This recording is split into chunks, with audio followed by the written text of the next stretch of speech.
ہمارے کچھ حضرات بزرگ ہیں، انہوں نے ابھی سلسلہ شروع کیا ہے، بوڑھے ہو گئے، ان کی زندگیاں گزر گئی ختم بخاری کراتے کراتے، لیکن اب بوڑھے ہو گئے جا نہیں سکتے، تو ان کا کہنا یہ ہے کہ اس کی اجازت شرعاً نہیں ہے، اخلاقاً بھی نہیں ہے، مروت کے اعتبار سے بھی نہیں ہے، اس قسم کی تقریب نہ کی جائے۔ مجھے ابھی چند دن پہلے کسی نے کہا، تو میں نے کہا کہ جب میں بھی بوڑھا ہو جاؤں گا اور اتنا پیسہ میرے پاس آئے گا، میں بھی نہیں کروں گا۔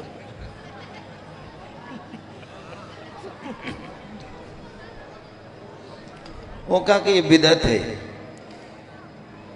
تو 70 سال 80 سال 90 سال پہلے یہ بدعت ان کو نظر نہیں آئی، اور ابھی یہ نمائش مقصود نہیں ہے، ریاکاری مقصود نہیں ہے۔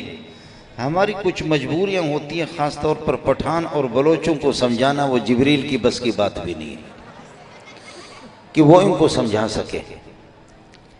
اصل مسئلہ یہ ہوتا ہے کہ مدرسے کے ساتھ جو لوگ 4 پیسے کا تعاون کرتے ہیں، تو مولانا حسن ربانی کی بھی ذمہ داری بنتی ہے، مولوی منظور کی بھی ذمہ داری بنتی ہے۔